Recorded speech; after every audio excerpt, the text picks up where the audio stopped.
Hello, everyone. Something too serious today, really, I would say. I'm privileged to be talking to Yeonmi Park. Born in 1993 in North Korea, author of In Order to Live, 2015, a book which I just finished reading today, and human rights activist and TED speaker, Yeonmi Park grew up in a punishing totalitarian society based on Stalinist and Maoist principles, perhaps the last Stalinist-era totalitarian state on Earth, and devoted to the worship of Kim Jong-il and his family. But at the age of 13, she and her family made a daring escape to China in search of a life free of tyranny and indeed a life at all. In her viral talks, viewed online nearly 350 million times, and in her book, Park urges audiences to recognize, think about, and resist the oppression that exists in North Korea and around the world. Hi there. Dr. Peterson, it's an honor to be on your show. It's very nice to see you. I finished about the last third of this book this morning, and it makes for harrowing reading. There's no doubt about that. So you lived through some of the harshest times, I would say. You and your family likely lived through some of the harshest times in North Korea in the 90s after the Berlin Wall fell and the Russian communists stopped supporting North Korea's economy. Maybe we could start, I think, by just allowing you to tell your story. So you can start wherever you'd like. And Thank you. Exactly as you mentioned, after Soviet Union collapsed, they were stopped helping North Korean regime. And North Korean regime is like run by central government economy. So they decide how much rice you can eat that day per person based on their class. So even though the biggest irony of North Korea is that it was founded the idea of equality, make everybody the same, the communism, and then they call even themselves as a socialist paradise. But they made into North Koreans into three big categories of classes, and within three categories, they divided 50 subcategories of classes. So it became the most unequal society that you can imagine right now in our human history. I was born in the northern part of North Korea. So during this great famine that was man-made famine by Kim regime, that's where most of North Koreans died, in the northern part where I was born. And the people in Pyongyang, in the capital, they were still well fed. So the modern example that I found was actually the Hunger Games. There is a capital and they divide 13 different districts.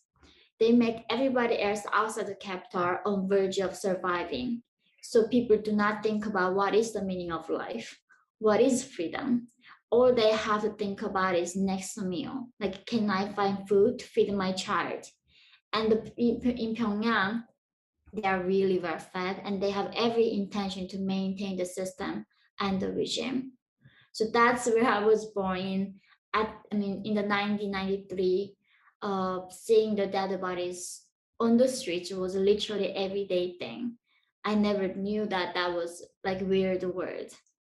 And that's what got me the first when I came out. People were saying, why there's no revolution in North Korea.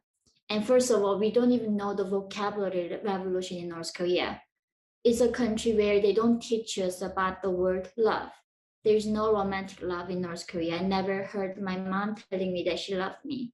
The only word that we know, love, is that written form of the word where we describe our feelings towards the dear leader, not about to another human. So there's no word for love, no word for human rights, dignity, freedom. And that's why, people in North Korea, they don't know they are oppressed. They don't know they are slaved.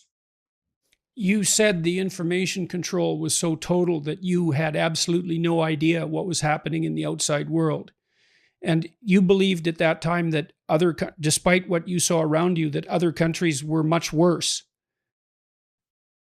So even here right now in this 21st century, North Koreans do not even know the existence of internet.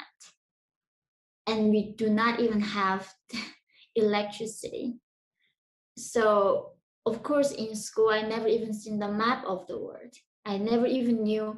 So in school in North Korea, they don't teach me that I'm an Asian. They teach me that I'm a Kim Il-sung race.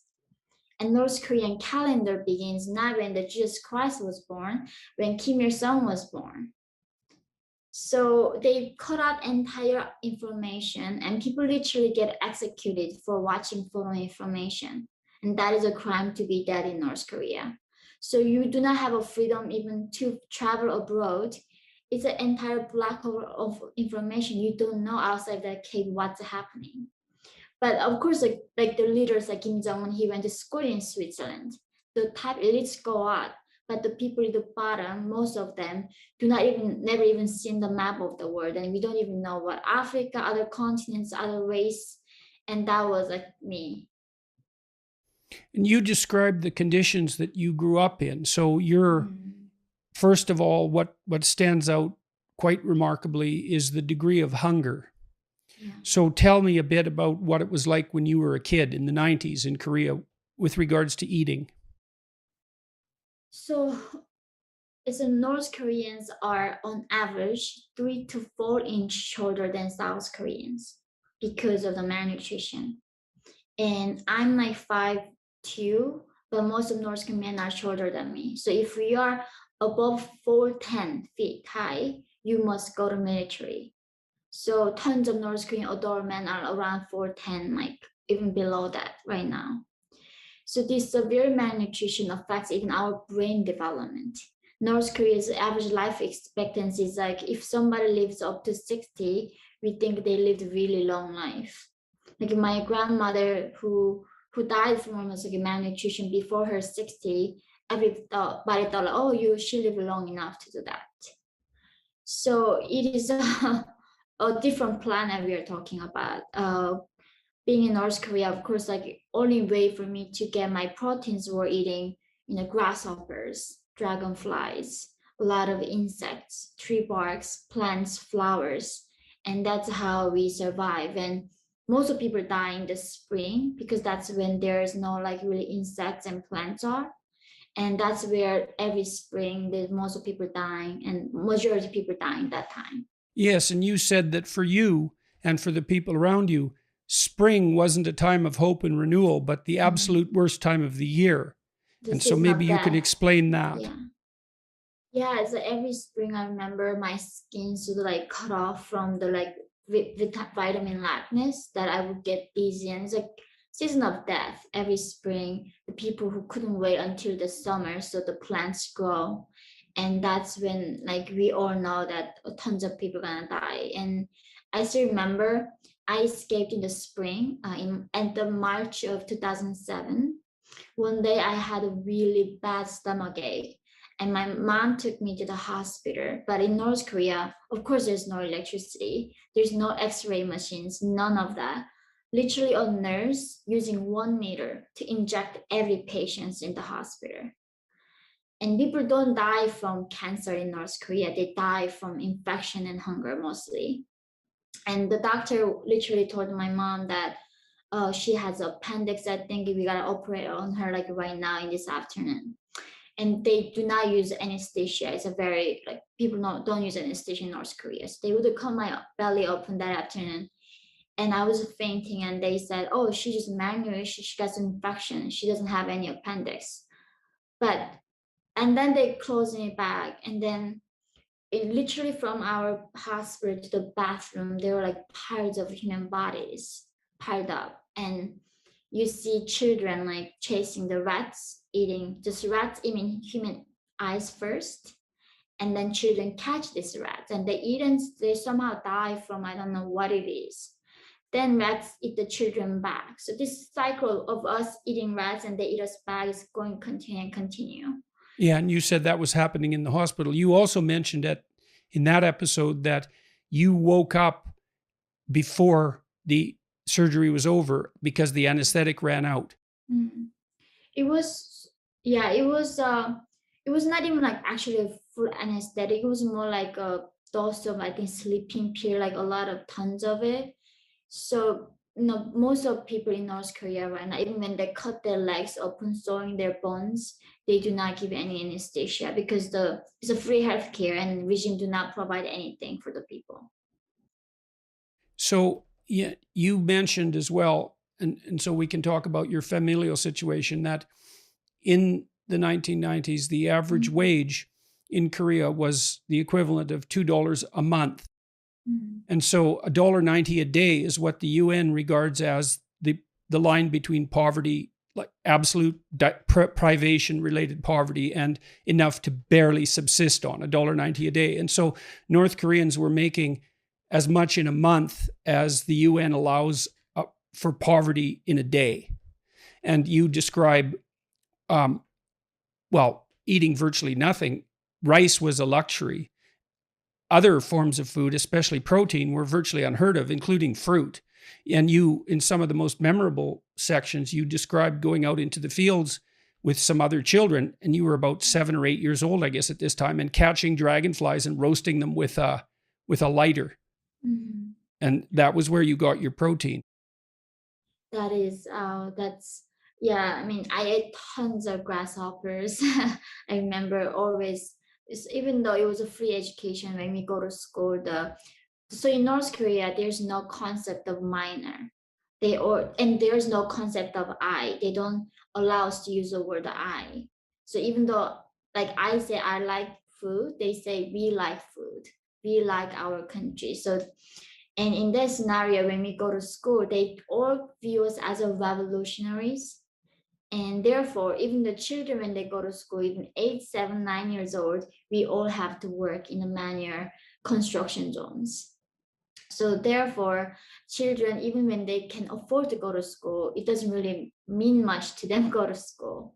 And most of children now in our school cannot afford to go to school and stay at home. And that was like my job. And parents go out to find food. Children would like clean and bring the drinking water. We don't even have a sewage. And going to mountains and bring a lot of the firewood because we don't have gas or coal anything. We have to find anything we can find in the nature to cook food. So it's almost like 16th century of lifestyle that we go to the river and we bathe in the summertime, and in the winter we don't bathe, and only a few times we take bath. And that's why I still sometimes cannot believe that this is the same life that I'm living in right now. So you mentioned earlier the class distinctions that were drawn in North Korea. And this is a characteristic of other totalitarian states, including Mhm. those hypothetically predicated on absolute equality.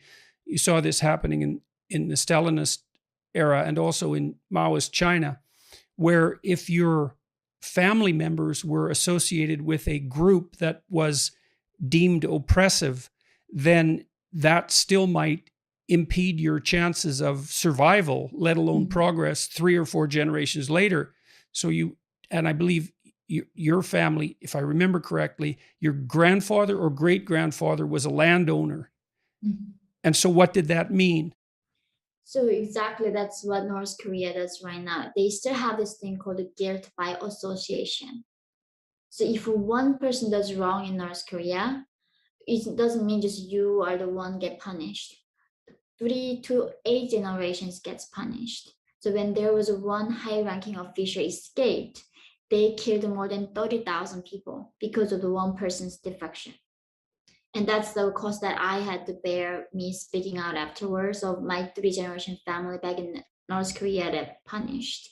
So that's like that. My great grandfather, I think, were small landowner before the communism, everything began in the 1900 only that time. Because of that, then my grandmother was her so status was down. And the trickiest thing about North Korea's status is that there's not even something called marrying up. Some other countries, if you marry somebody from higher status, you can go up with them. But in North Korea, there's only going down. If you're high status and marrying to somebody low, you go down with them. That's how they prevent mixing different classes. And right? And so Mhm. that's one of the consequences of this idea of group guilt. And so Mhm. the system is predicated on the idea, or was predicated originally on the idea, that the landowning class was oppressive, tyrannical, and well, they were thieves. They were immoral thieves, essentially, as an entire class. And then that class guilt became so pervasive that it wasn't escapable across generations. That's where the idea of group guilt takes societies. And how would you contrast that to what you see in the West? It is so so unbelievable. I mean, I went to school in America to university and or talk about this, I mean, America also had the slavery and like all those oppression, but now they're collectively being guilty for their history and how many generations ago was that even? And then people still trying to punish people who were not doing it at the time. And how do you choose your ancestors? I think that's what was the hardest thing for me to be in North Korea is that I mean, I wish I had that option to choose the things back then, but it's not within your control. And now also in America, I see these trends of people going after people whose ancestors were perhaps the like slave owners. But how is it even relevant to that individual right now who they are? It's not something they contributed back then. So this idea of like, the guilt collectively we associate them and I just never knew that the rest of the world was going to be also like this in a different degree. But this is something that mainly North Korea holds against its people. They literally call you blood tainted because your father, your great great grandfather did something. That means you are forever, your blood is tainted. You are not like redeemable. And almost now in America, I see that because some white people, their ancestors owned the slaves, they are like redeemable. They should be forever guilty about their privilege. And like the idea of this word guilt is also very like it's very hard to even look at this and it's so heartbreaking. Why would you cause that kind of shame on other human? Why it's not their fault at all? Yeah, well, that's a good question. But we why you would want that to happen? Um, Mhm. well, I think it's part of a demand for some hypothetical radical equality. I mean, it is the case that some people are born. We're all born with different advantages and disadvantages, and some of those are linked to our ethnicity and our race from time to time. And there's an attempt to, at least in principle, level the playing field, but it gets very dangerous when you try to equalize the outcomes and when you enter the realm of guilt by group. That's a catastrophe. Everywhere that's ever been instituted, it's just a complete catastrophe because exactly the same thing happened in the Soviet Union and in Maoist China. Your family, your father in particular, but also your mother, they and many, many Koreans in the 1990s, when things fell apart so catastrophically, there was the emergency reemergence of free enterprise in some sense. It was illegal, highly illegal. But tell us what your father and your mother did to survive. So as you said, in the 90s, until then, so in North Korea right now, you cannot own cars, you cannot own houses, everything's private. So no private property in North Korea. You don't even own your stuff. Everything is state owned. So therefore, trading is illegal. That is you are committing a crime. But after the 90s, the Soviet Union collapsed. People had to find their own ways to survive outside the North Korean government. So the regime created this ideology called the Juche ideology, self-reliance ideology.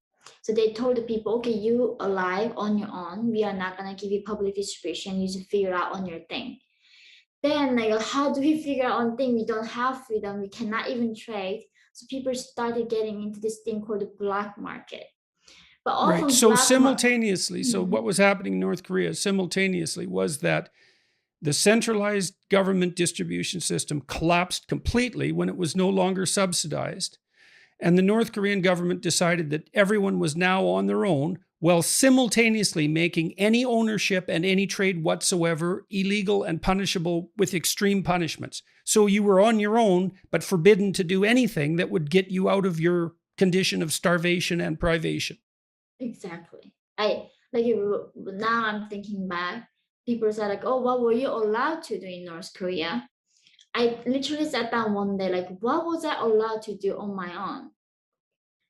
literally just breathing. That is the only thing that I was allowed to do on my own. The regime literally tell you what to read, what to listen to. They even send you prison if you dance in a wrong way. If you wear jeans, they say it's a symbol of capitalism, they send you prison. If women wear like skirt, like pants, sometimes they say, oh, you gotta, women have to wear the skirt. And if you watch wrong movie, and even the haircut, they tell you what kind of hair. It was a funny joke for the Westerners. I cannot believe in North Korea you have to follow the haircut line, the guidelines. That's how controlling the regime is. They intervene every aspect of your life, and literally, when there are some times when we have even electricity, they would give us this radio that we cannot turn off. We can lower the volume, but can never turn off at home. So they force us to listen to this propaganda blast Right, and it's stuck every on single one hour. channel, Yeah, no, and there's and only one channel. and you can't move the station selector to listen to anything else. That's illegal as well. Yes. And that's the thing, like the regime doesn't allow us to do anything, and then but let us somehow find a way to survive. And of course, that means breaking the rules in North Korea. And my father was involved in black market where he started selling dry fish, sugar, rice, clothes, clocks, and then later the metals like copper, silver, copper. And of course that was illegal, and that's how it was sent to prison camp. Right, and so he started to trade. Mhm. And you mentioned in your book that the trading, as far as you were concerned, that the trading activity that emerged as a consequence of the black market gave North Koreans their first small taste of freedom. So what do you mean by that? Why did that strike you that way? Because it's a trading is a very empowering act, because until then North Koreans have to rely on everything from the regime, like literally even the water, everything. But when we started being creative and they say, okay, I can find the corn like a cheaper price in this region and then bring it to the other region and bring maybe fabric from this region to the other region. So we start getting more control over like how we even think, how to look. And but it was like North Korea's marketization was extremely controlled and still very limited, but that was almost just giving the people now to think, oh, there is a life when I take my own control of my life. It's better than relying on government who just promise to take care of everything but who never does. So now the younger generation has tasted marketization and thirsts for more freedom to being in the market system. So your conclusion was that there was a direct connection between the the act of engaging in free trade, say, at the personal level, and the idea of freedom itself. Because it forces you to think for yourself when you trade. When you trade, it's not like you're thinking about, oh, how am I gonna like become a better revolutionary for the region? You think for yourself, like how is it gonna benefit me, my family, if I do this? But for North Koreans, thinking for yourself was something so unheard of. Like when we are born, the first thing they teach us how to bow properly and respect. And the first thing that my mom told me as a younger was not to even whisper because the birds and mice could hear me. She told me that the most dangerous thing in my body that I had was my tongue. If you slip out a wrong word, that is end of our like entire family clan. That's how much dangerous your tongue is. Yes, so you carefully discuss your experiences with free trade and attribute to that the dawning idea of autonomy and individual freedom, whereas the act of trade is deemed illegal and immoral by the totalitarians, and that's associated in some manner with their insistence that private property is theft and that capitalism by its nature, which would include any free trade of any sort, is also corrupt and malevolent. Right. So, all right. So your mother, you talked about the restrictions on your speech, that even the mice had ears, so to speak. Your mother was almost thrown into prison camp because of comments that an uncle of yours made. I believe he was visiting from China. And so can you tell that story? So when I was really young, we had some relatives from China. He came and told my mom, and Kim Il Sung, the first king, died, and that he said that he didn't die from hard working for the people. Because when the Kims died, they told us that, like literally they tell Northern people, Kims are starving like all of us. They cannot even sleep. They work tirelessly for us. That how grateful we are for having a leader who's that selfless. But told my mom actually he didn't die from like those exhaustion from hard working. Rather, he died from some heart attack caused by medical condition. And then my mom was a true believer still. She was telling her best friend that, can you believe how foreign like bad people are saying like these ridiculous rumors about our dear leader? And she was more like telling out of anger that she heard. It wasn't like she was questioning it. But even that was so in North Korea right now, like you and me, and there's one person, three of us sitting here. I'm watching you, and you're watching the other person, and that person watching me. So even though being a nice person, not gonna report on you, I know that someone watching me gonna report on me. But if that person is not reporting on me, then he's gonna be also reported by the other person. So you're being spied, and you're just spied on someone. That kind of system made us to not trusting another human. It killed our like trust in another person. Like we are always paranoid. So that's a good lesson for my mom to learn. Even she thought all her life that was her best friend. She was a spy. And she told the officials, and my mom almost like risked killing all of us. But the thing is, because she never slipped the word to another person, and she said enough from the intention of defending the revolution, they like pardoned her and told her never ever say something like that ever to anybody. So even my father never knew what was happening there. Right. So even though she thought the rumor was a lie, and when she talked about it, she was outraged, that was still enough for a full investigation with a tremendous amount of danger associated. And it was luck in large part that she escaped from more severe punishment. And the fact Definitely. maybe that she had small children. Definitely. Like right in North Korea, like when you have a newspaper, every front page has to be Kim's. But when you turn in the back of the newspaper, you don't see the photo of Kim's. By mistake, if you rip that newspaper, your family goes three generations to the concentration camp. So If you rip even it.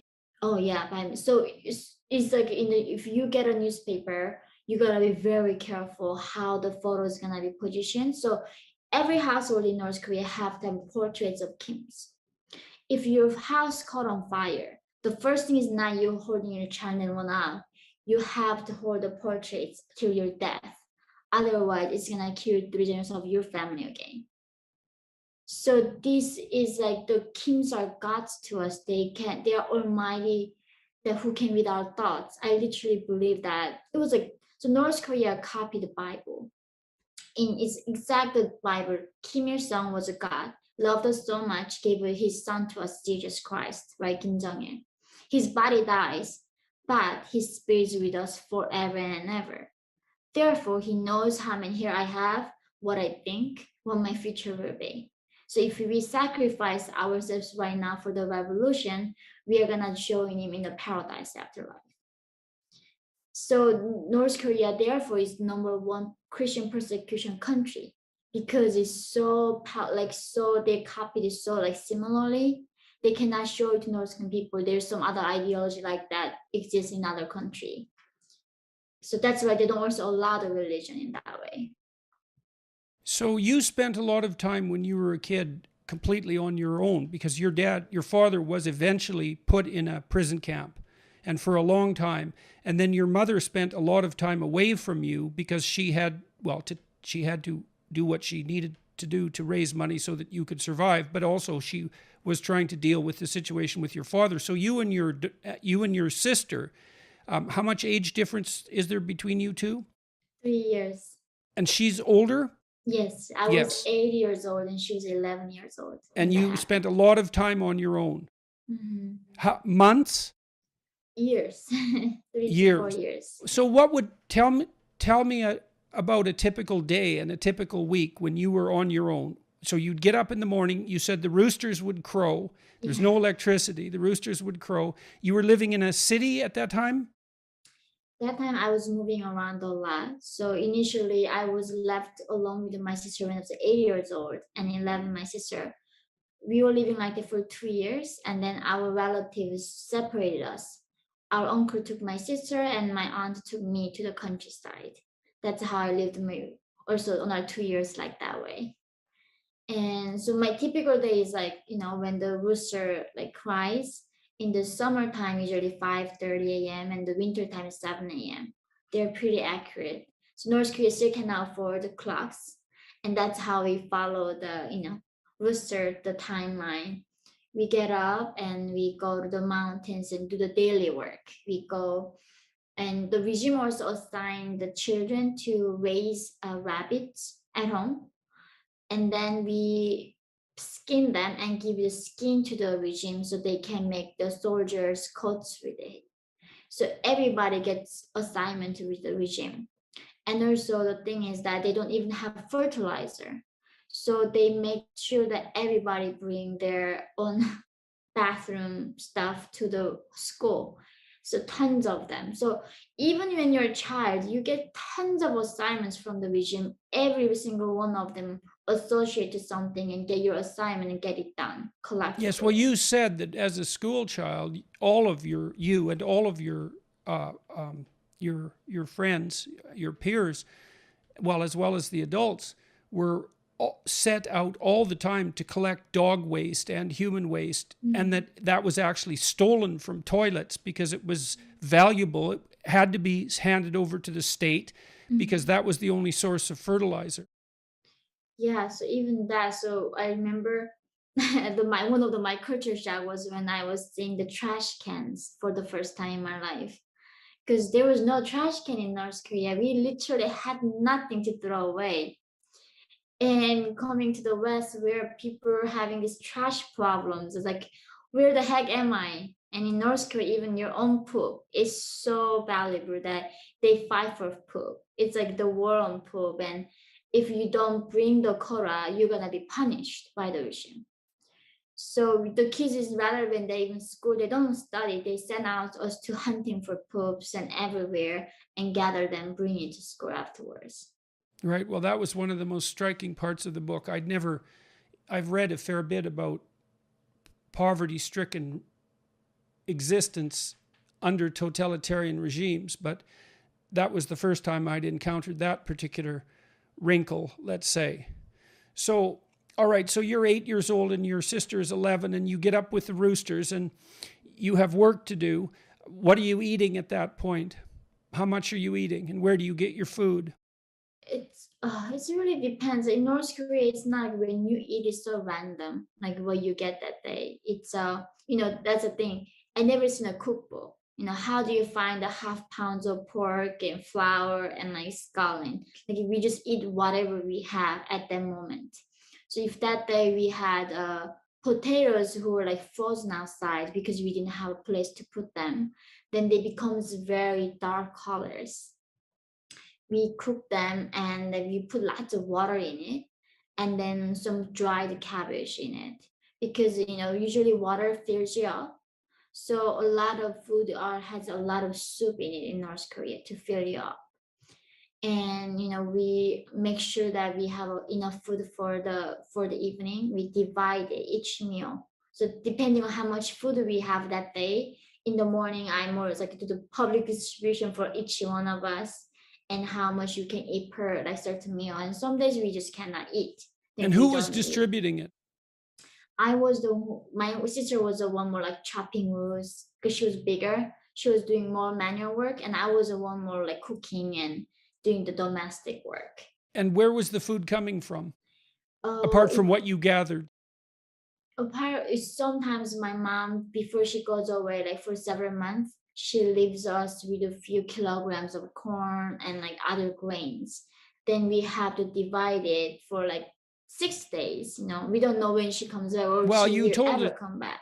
you told a story at one point about your mother leaving. I believe she was gone for several months, and she left you some money, and you and your sister spent it on sunflower seeds and something else, Some cookie, yeah. some cookies on the way back from where your mother left from, and then you had no money for all the time that she was gone. Exactly. So we learned that lesson. The first time she left us, gave us some money, and then we never had those kind of money, big money in our hands. So on the way back, we bought sunflower seed and some cookies in the plastic bag. And then we had nothing left for us, and we were not even so in North Korea we don't even have phones. It's not like you can call up somebody, where are you? Like a lot of times they go out and they never come back. They might die on a disease or station, like, or accidents. A lot of people never hear back from. So going on a journey in North Korea is like higher chances of you never seeing them again. And so even though mom would say I will come back, but we never knew she would. And once that happened, the first time we learned the lesson, mom would like leave us a few kilograms of grains, then we would divide as much as we could, so we would not run out until she comes back. And you said that all you ever thought about, and your sister as well, was food. Mm-hmm. And that you dreamed about bread, and you fantasized about bread, and you talked about how much bread you could conceivably eat, and that you were possessed all the time with hunger. I know. I'm like still thinking, as a child, like I never ate till I felt full, because so I never knew what was like limits of my own stomach was. I never knew how much should I be fed so I feel like full. So as a young man, I literally thought if I even eat the mountains of food, I thought I would never feel full. So we would compare how much I can eat more. So my sister said like I'm 100, I'm 1,000, then like a mountain and 10 million, and whatever the number, whoever comes up bigger. And that's how we were just like dreaming of it. That was the only thing on your mind. So that's the thing. When people talk about like the civilization, right? It falls when you don't eat. People like become animals. You lose all those dignity. All you're thinking is just food, basic survivor. And that's what my people always dealing with, the basic survivor. Yeah, and you were at that time too. You were seeing death everywhere as a consequence of starvation. Mm-hmm. I still remember like one day my sister and I walked by near the well. It's like people bring the drinking water. There's a young man, I don't know, like maybe teenager.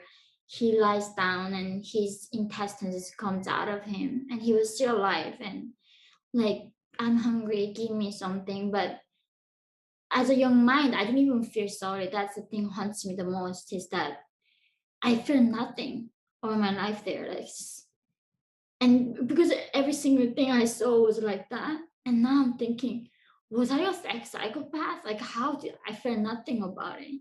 But that's like the so desensitized North Koreans are. Like, I we think don't.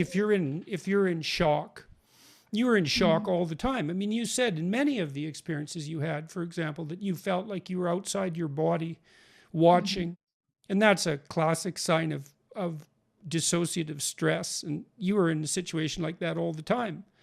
All the time. So I don't think that you have to consult your conscience about that. It's in your book itself. There's no shortage of empathy on display. So, and I don't think it's a comment on your character. It's a comment on the absolute horror of the situation that you found yourself in. And obviously you were capable of great loyalty to your family members, and even to some of the people that treated you very, very badly. I mean, the men that you were involved with, in part, once you escaped from North Korea, you had ambivalent relationships with. But I mean, in some, you were able to see their humanity despite the terrible situation that you had been placed in by them. So I don't think there's any issue of you not having the full range of human feelings. It's just you were in situations that were so terrible that no one, fortunately, no one in the West essentially can even imagine being in a situation like that. None of us, to speak of, or a very small minority of us, have ever been hungry for ever, let alone for any protracted period of time, and certainly not to the point of chronic malnutrition. That just doesn't happen here. And so, okay, so You lost your father was imprisoned when you were about 8, 7 or Mhm. 8. Eight. And what happened to him? What was the consequences for him? He was doing quite well in some sense by North Mhm. Korean standards with his Mhm. trading, so he was good at what he was doing, and your mother helped him. But he got imprisoned, especially after he moved up into more dangerous commodities. You said Mhm. that he started to trade metals and that he was hiding the metals in cars, railway cars Mhm. that were reserved for I think I've got this right, for Kim Jong Il. Yes. Yes, and because they wouldn't be searched. Yes. So every train in North Korea, we only have one train line, and that goes from one side of the country to the end. It sometimes takes a month to go because of low electricity and the railways are very bad. And that's why there's only always reserved one cargo that carries the things to Kim's from other And parts what's of the in that country. car, just out of curiosity? I mean, we hear these rumors. They grow the. I mean, the parts of the country that has the best land for growing apple or growing something like the best of the best from the country that is especially reserved for them, and nobody actually really knows what's even in there. Even when those people who search that cargo cannot go, and the people who guards it, they have to do body search and health checkup for them, so that's how severe it's controlled. So really nobody knows what they're carrying inside. And my father was able to do something with them and then carry the metals in that cargo, hiding. And And that's he was bribing guards to allow that to mm, happen. yeah, And then he got caught yeah. and was put in a. So what kind? Talk about the prison situations. Because just normal life in North Korea is unbearable by all accounts, but the prisons take that to a whole new level of hell. So what would have your father experienced in a North Korean prison camp? So there are three types of prisons in North Korea. One is called the Gwaliso. It is concentration camp. Usually you're born there. So you're because your let's say one day my grandfather committed some crime, then they take the old the generation to there. And it is like a permanent living condition there. You live there forever for the rest of your life. And you're born there. You can be Yeah. born there because of the group guilt of your ancestors, So you're which never born goes away. right. You can never redeem the by the your group, your whatever your ancestors did. Forever you're there. So they don't even consider these inmates a human enough. They don't even teach them who the leader is. They don't even know what Kim Jong Un is in that concentration camp. They are You just said mere they're not even allowed animals. to look at the guards. Yes, but that is every level. So where my father went was a prison camp. But those people know what Kim Il Sung is. But the thing is, they too also treat them like animals. They don't let them to ever see the guard's eyes. And of course, the conditions are. I mean, it's a Holocaust. What the UN said. In 2014, the UN did a 3 years investigation, and the only resemblance that we found in our history is a Holocaust. This is a Holocaust happening in North Korea ever, like again. And do you have any idea how many people are in the concentration camps, the worst of the prisons? Do you know what the estimates are? They say around 200,000 of And them what about are. the total prison population? Do you have any numbers for that? Because so many are dying, so when you go to the prison, a lot of them die within 3 months. So those like numbers are very hard to like get. And it's the most secretive country in the world. Like even though the America cannot figure out North Korea. So those we know that there are positions. We can even satellites seeing those public executions happening, but it's very hard to estimate how many going in and how many dying after like 3 months. It's hard to like calculate that numbers. And so your father was in prison for how long? He was sentenced to more than 10 years. Initially was I thought it was 17 years, but North Korea showed the record. It was like I think 11-year sentence prison camp.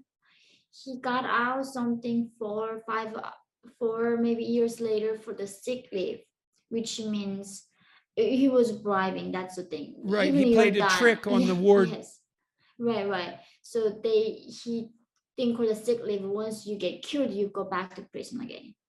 And he was a very like a businessman. He lured like guards and get him out, and that's how he got him out during his sentence. And so you saw your father again after a couple of years. How many years were you without him? I think 4 years. I 4 think years. I saw him again when I was 12. Right, and you described that in the book. And so what did you see when you saw your father? What had happened to him? So when I was reading this book by George Orwell in 1984, it talks about the man like Winston who had a lot of wits, and after that all the torture, he became empty, right? Like, and a lot of people like read that book as a fiction to them, but for me, that was like my father. When I saw my father again, of course, he had no hair. He just got out of prison camp. I mean, all he got was just bones, like literally skin on the bones.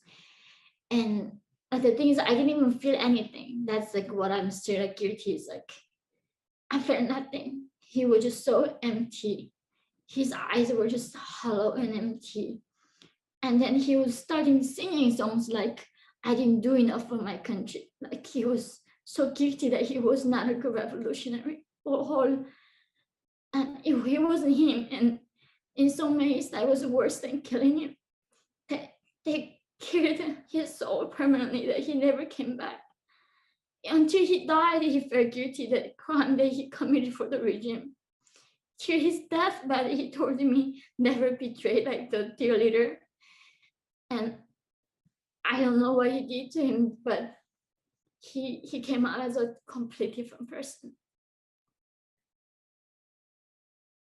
So it was not long after that that you and your family decided to leave North Korea to escape. You were 13. Yeah. Your dad died. Mm. He died of cancer. Yeah. And it wasn't long after he got out of the prison that was the case. Mm-hmm. And then you guys decided to make your way to China. No, I escaped actually. So my sister at 16, she escaped first with her friend. And I told you as I got my stomach ache, she left me a note to say, go find this lady, she will help you to escape. Initially, I didn't plan to escape with my mom. I was going to escape with my own sister, but because I got sick, my sister had to leave first. I found the note and found the lady with my mom and told her that she told me if I go to China, she said I was going to find my sister. Right. And then, I mean, but when you're so desperate, like you don't even know what China is. Like we don't have internet to look search and what's going on in China. Just hoping, because China is the only place that had the lights at night. And if you look at North Korea from a satellite image, it's quite interesting because the entire country is black at night and it's surrounded by the bright lights of South Korea and all of Southeast Asia. But you have this immense territory, the whole north of Korea, that's completely dark. And you talked about standing with your boyfriend at that time, looking at the lights in the distance of China, but you didn't know anything about it at all and had no idea what was going to happen to you if you escaped into China. No, I did not even know what was China. I just saw the lights, and maybe if I go where the lights were, I thought maybe I would find a bottle of rice. That's how innocently we thought about it. And right, and some of that motivation was direct hunger, right? You were hoping to find somewhere where you could at least get enough to eat. Yeah, it was. That's the thing. It's a thing when people say you're so brave that you risked your life for freedom. Like, no, I wasn't. I didn't even know what freedom was then. Like, how do I know what freedom is? And like, I just was literally escaping to find some food to survive from hunger. And that's how we crossed that frozen river that night with my mother and myself when I was 13 years old to China, leaving my father behind back in North Korea. So tell us what happened. Tell us about what happens to North Koreans as they move with the traffickers into Korea, because that's a whole story in and of itself. And it was something you had no idea about. I know this is a thing, like people, the world is obsessed talking about slavery, but this is a slavery that happening just right now at this very moment that we are talking about this. So there are like 300,000 North Korean defectors are in China, and they are all enslaved by Chinese people.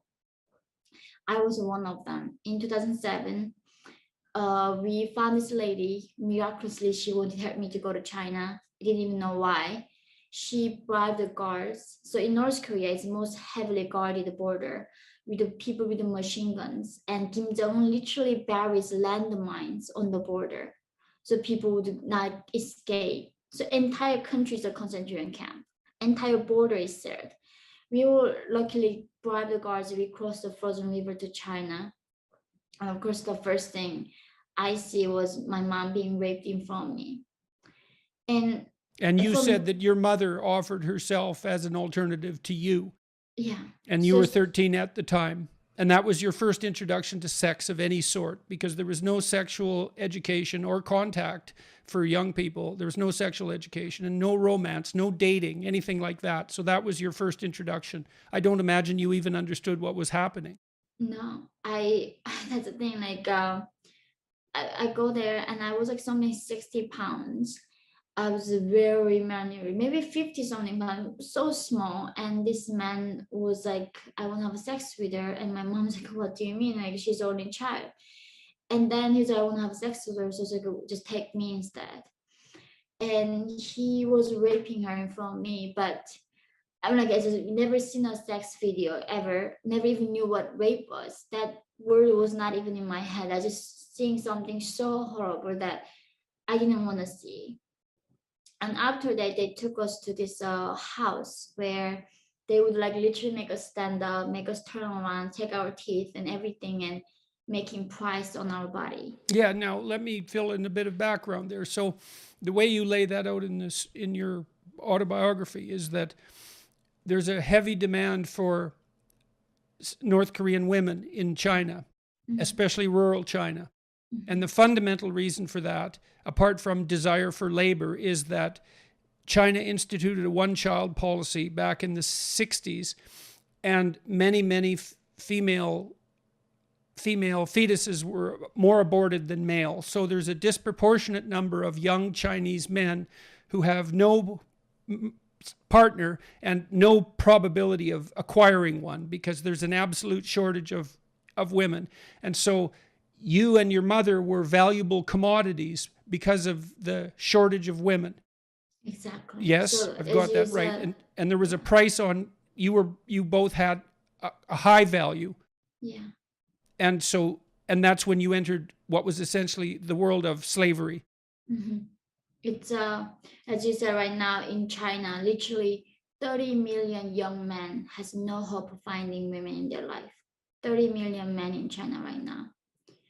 So because of the regime, Chinese regime do not want these men to revolt, even because of dissatisfaction with their lifestyle. In a way, Chinese regime does not cracking down on this human right trafficking either. We are almost like the price they are using to pay for this men not to revolt. And then, so when we go, I was 13 years old. I was a virgin. So my price would be less than $300 in 2007. And my mom's price was less than $100.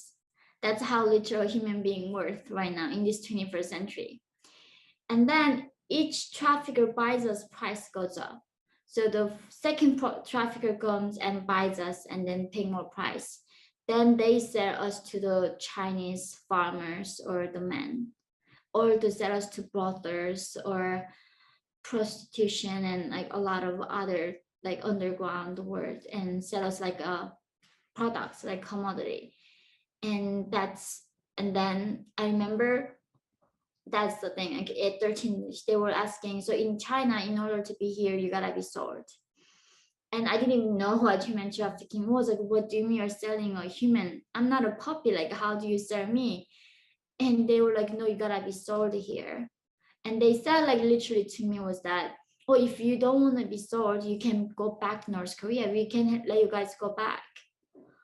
But the thing is, going back to North Korea is a death. Like, even though miraculously regime doesn't punish me, there's no chance for me to find food. I mean, that's the hardest thing. It's like there's no place for us to go. outside of North Korea. Like if we leave that country, whatever the condition is, it's better than being in North Korea, because at least in China we are being fed. Doesn't matter we are raped, tortured, we are at least being fed. And that's how we stayed in China and they sorted me separately from my mom, because they can charge two people's price. So they sorted my mom and sorted me separately, and that's how I got separated from all my family at 13. Yeah, well, you said at the beginning when you went into China that you didn't tell the smugglers, the traffickers, that you were traveling with your mother. You said that she was younger than she was, and you said that you were older than you were Exactly. because they weren't going to take you otherwise. Yeah, so the But lady. and you had no idea what was in store for you at that point also. No, I did not know. She told me, "Oh, don't tell them you guys are mother and daughters. Just say you're maybe aunt or something." And told my mom, "You're much younger. You're much older." And because human trafficking was something that I didn't hear about in my life, I was so scared, because in North Korea, there's no bad news. Every news is a happy news. How amazing we are winning in the revolution. So I never even knew what rape was. Like in America, if you watch news, like somebody raped, you know what rape is. But in North Korea, they steal every information from you. Like news is not actual news. So not knowing what rape is, not knowing what human trafficking is, and just completely into just another like planet. But you had enough to eat. Yeah.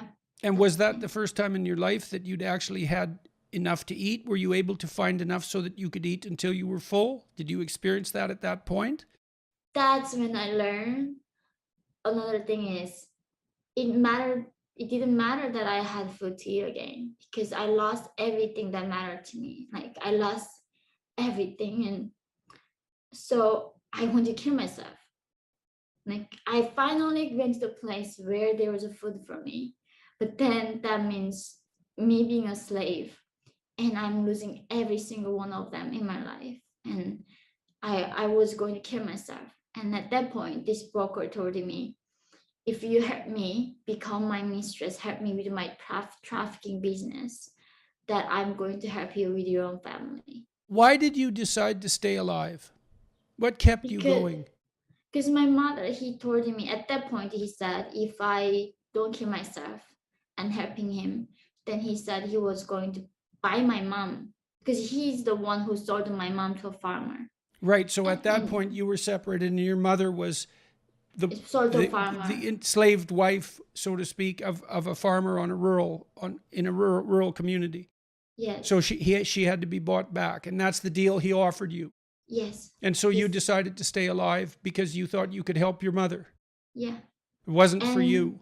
No, I was, yeah, it was my life mattered something, right? It meant something. I could do something more than that. So he offered to bring my father, and that's how I brought my father to China from North Korea.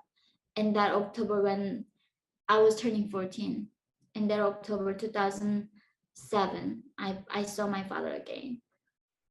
And so then you were with this man, Hong Wei, was that his name? Hong Wei. Mm-hmm. And you describe a very complex relationship with him. He was violent and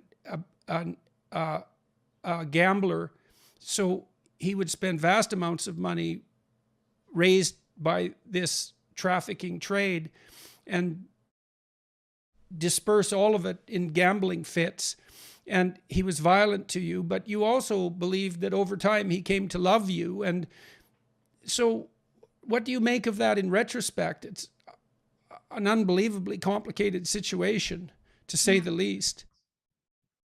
Even though actually is a thing, last year he came out of prison in China after 10 years serving sentence, and I sent him money from the US to help him.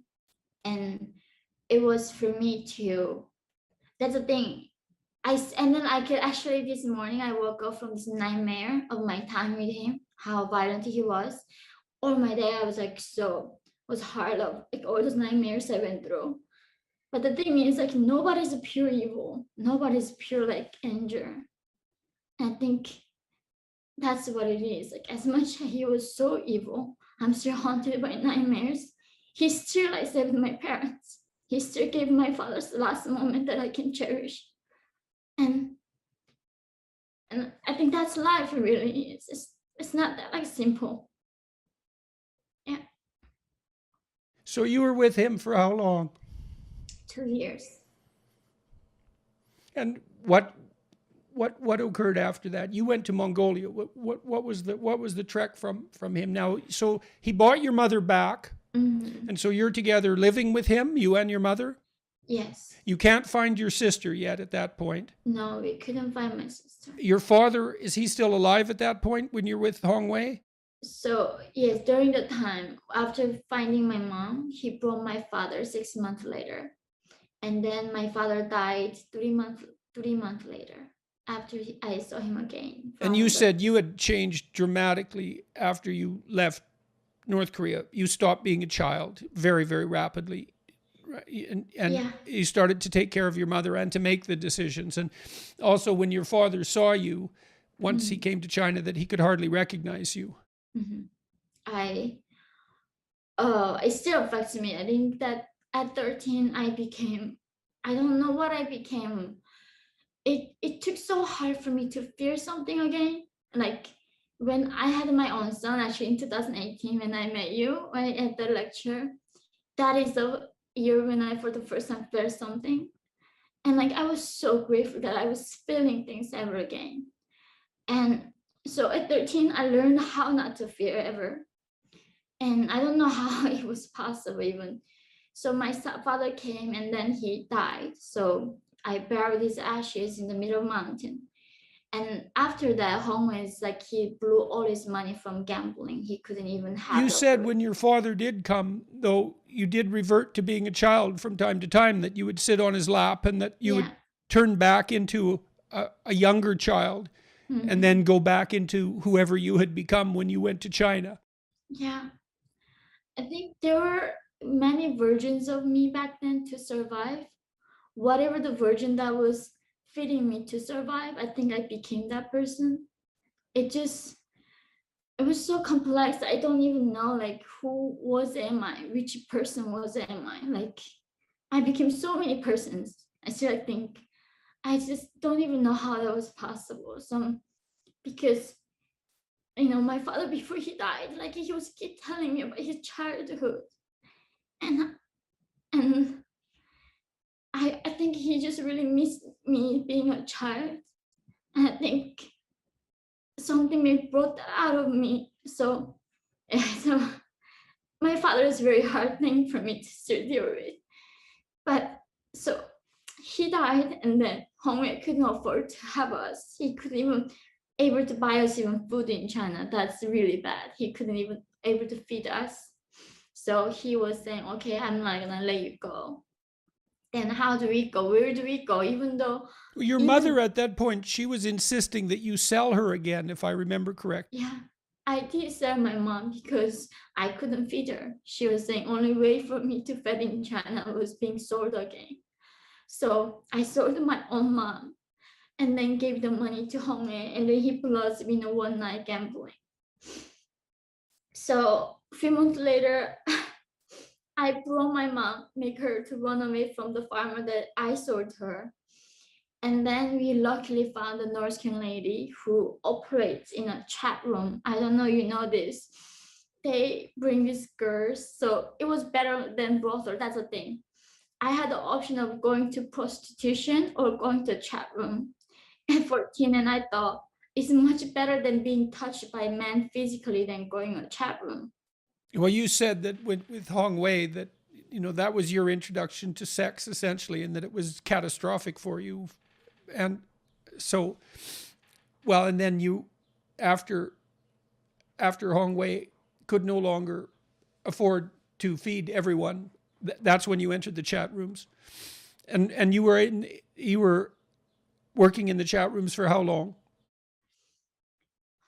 Maybe six over half a year, maybe less than a year. I think so, like maybe 8 months or 9 month time.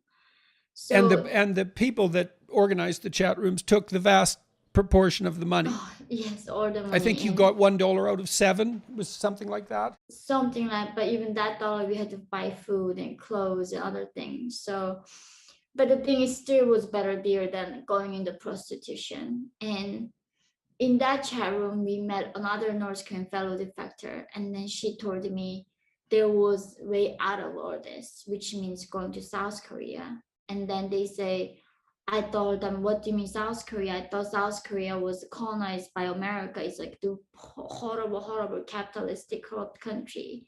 And she was like, no, South Korea is free. And that is, I remember still the time I learned the word free that day. I was asking her, what do you mean I'm gonna be free in South Korea? And she, of course, did not know freedom meant freedom of speech or none of that. She literally told me, oh, in South Korea, you can wear jeans and you can watch TV and no one gonna be arresting you for that. And that's how we conceived the freedom as North Koreans. Like freedom meant wearing jeans. So I asked her, then how do I do that? And then she was saying, oh, then you gotta become Christians. There were Christian like operation in China. If we become Christians, they were going to help us. And it was so ironic for me, or why? Because I couldn't believe, like, why do we have to keep believing something to survive? In North Korea, we had to believe in Kims. But now, suddenly outside North Korea, we had to believe in God to survive. But the thing is, we are so desperate. Like literally, if somebody took me or brought me like a rock, really asked me to believe in rock, I would have believed. That is like how strong our humans were to survive. And It was the like, Christians that you became associated with in China, were mm, those Chinese Christians or were they missionaries from Western countries? both. There were Both. some of them from South Korea and some of them from China. And they would have these houses that make us to study Bible. And if we prove our faith to them, they then help us to go to South Korea. And that was a deal that we become Christians and they were going to help us. So at 15, I became a Christian. They made us to go fasting. I mean, like we were like managed all our life, but they said God can do more than that. So they go like fasting with a 3 years old child in our group, a toddler. We go fasting and make us memorize Bible verses, and then they come check us like if we memorize it or not. How do you view that interaction with the Christians in China in retrospect? Was there any of that that was useful, or was it just another belief that you had to adopt to survive? So truly, honestly, Dr. Peterson, until I read your book, 12 Rules for Life, I was atheist. I was so against religion because right now I'm with Christians at 15, studying Bible, and then they found out about what I did to survive in China, and The chat then rooms. yes, and I remember the pastor was saying, you're so dirty, like it can never be washed. And he literally like some Corinthians, some verse telling me that how some sins can never be washed and how I was so dirty for doing what I did to survive. And that was actually a lot harder in some ways to going through all that journey, because when I was at least going through it, I didn't think that was a bad thing. I thought like something you have to do to survive, because my father always told me life was a gift. You have to fight for it no matter what, how hard it is. You should never give up on like life. And and then I'm suddenly now with this missionary telling me what I did was wrong. I should have like died instead of doing something that dirty to survive. So it was very tough to deal with. Like keep thinking for the rest of my life, was it worth it? Should I Well, but have done also it? you were at that point too. You said that the reason that you didn't kill yourself was because you wanted to help your mother. You had other people that were dependent on you. It wasn't just you. Mm-hmm. And you were still looking for your sister too. You had no idea what had happened to her at that point. Yeah, I didn't. So yeah, and but the thing is now what I'm thinking of that, no matter what he was better than those people talking about inclusion, all of that, because he risked his life to saving lives. those pastors, those missionaries who sent to prison for lifetime sentence in China. No matter what people are saying, like you gotta see their actions. And these people actually cared about humanity than anybody that I met having all this flowery, loving language they are using.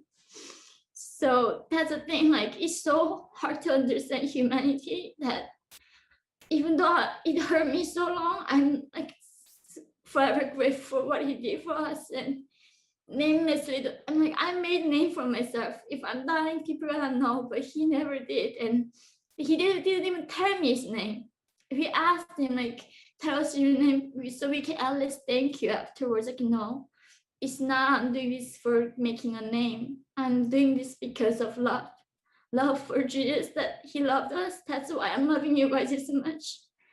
So in a way that he was the only person who showed me with the actions that humans can love another, that like unconditionally. So it's just very complex. So it was his group that took you you and your mother to Mongolia? They told us how to go to Mongolia because in desert, there's no way you can make it out. It's like it's a random luck. It's a pure luck. That's why I think maybe they were more religious. They were waiting for God's sign to send us because it's not like guide taking us. If you getting into the Gobi Desert, most of chances, like mostly you're never gonna be found by any human being on earth. So you You're decided that you would just go into the desert and take your chances. yeah. So And they that gave was us, you and your mom. and then we have 5 other people in our group and 1 baby with us. So it was a 8 people group, and then they told us go follow northwest direction with 1 compass, and then if you cross 8 wire fences, hopefully that's gonna be Mongolia for you. There's a random chance of taking the luck. And so why was Mongolia a reasonable target, or were you just out of options? Because it didn't cost money. If we wanted to go to other countries like Thailand, we had to pay the brokers, but we didn't have money. So Mongolia was the, by walking, we crossing the walks. When you walk, you don't pay anybody. So now really nobody escaped through Mongolia because it's too dangerous. Now most of the factors escaping through Thailand, but we were the last people who ever crossed the desert to make it to successfully. So what happened in Mongolia? You did run across authorities. Yes, we did. I mean, After how long? How long were you in the desert? we were actually only there as 1 day, but it was 2009 in February, minus 40 degrees. So Minus we were, 40. yes, in desert, it's below Siberia. So usually guards would think like nobody's crazy enough to cross desert right now in this temperature because you can die like within a few minutes if you don't move in desert for even 10 seconds, you're frozen there. You're constantly moving every second. And you said So you had almost no clothing at that point because they told you no. to pack light. Mm-hmm. Like my mom, How if come we you have didn't freeze? I mean, minus 40 is unbelievably cold. exactly, yeah, it's that's a miracle. Life is a miracle. It's like some things you cannot explain in a human way. It's just like people say it's a luck. Maybe you can say it's a luck. I don't know. It was. I remember like everything was frozen and we didn't even have gloves or scarves. That's the thing.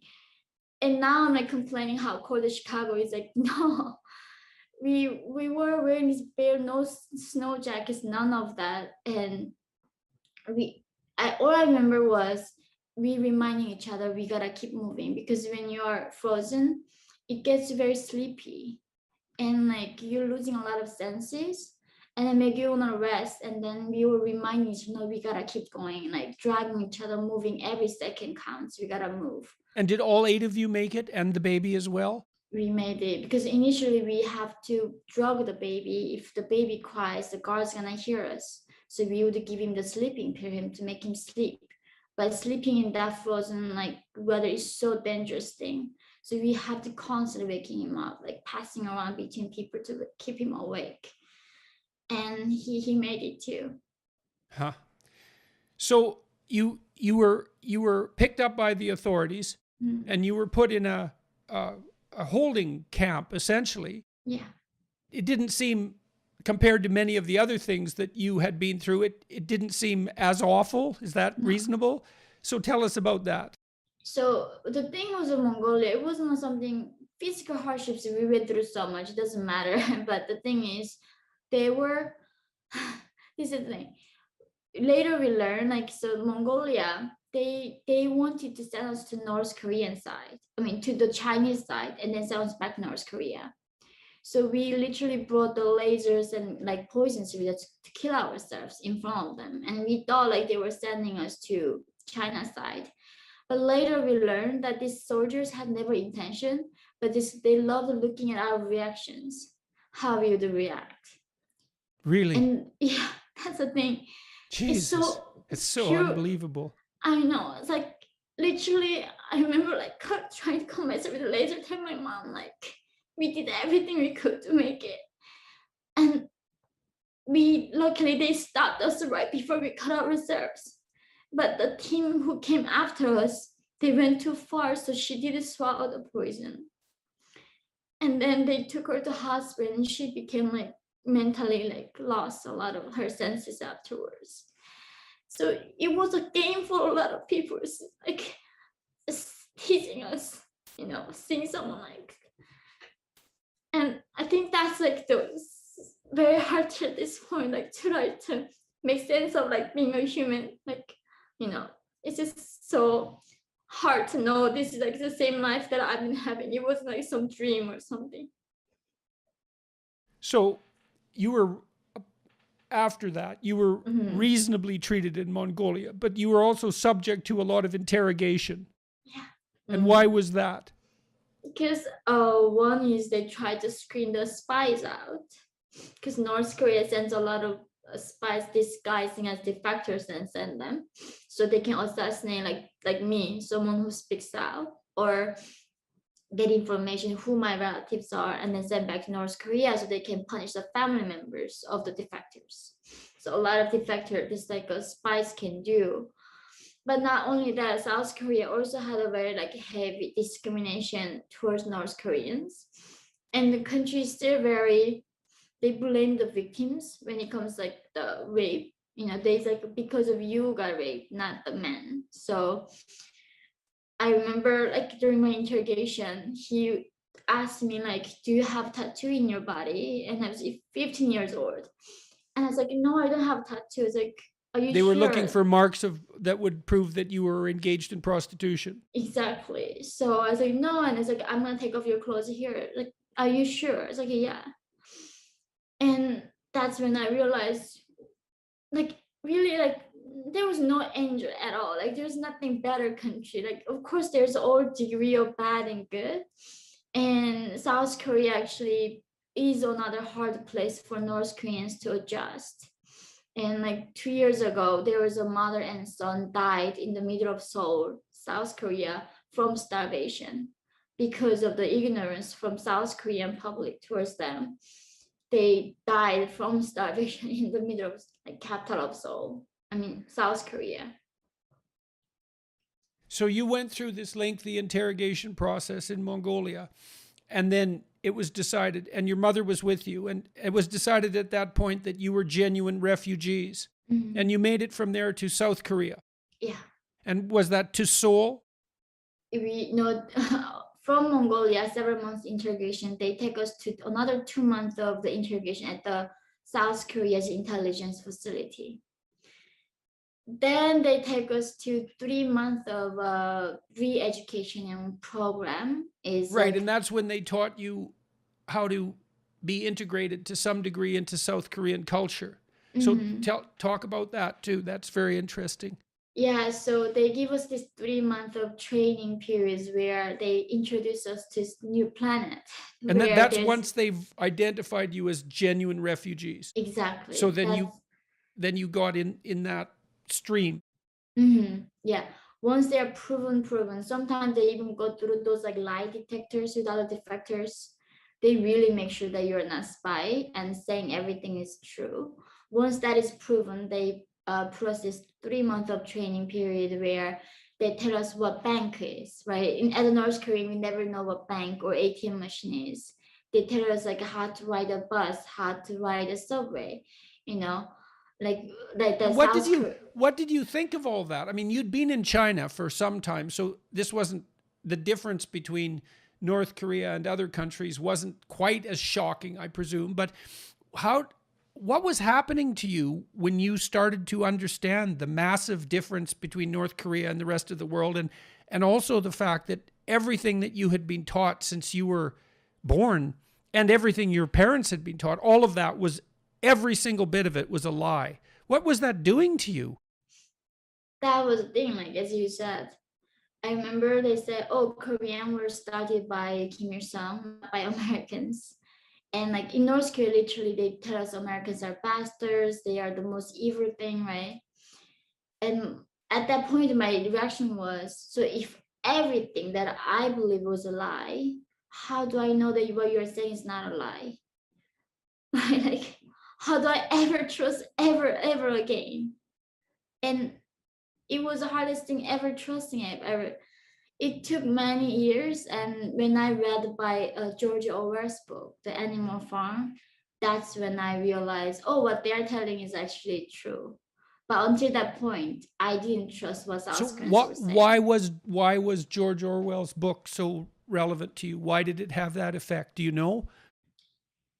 It's so I was reading this Animal Farm, not even knowing what that is, and it was I was seeing my grandmother in those old pigs and these young pigs. When they're like later, when those young pigs born, they don't even know what life was beforehand. They didn't even know the alternative life looks like, right? Because the first pigs were afraid to speak out, and all that terror they kept silent. So until I was reading that book, I was only blaming the Kim dictatorship because of the dictatorship that we suffered.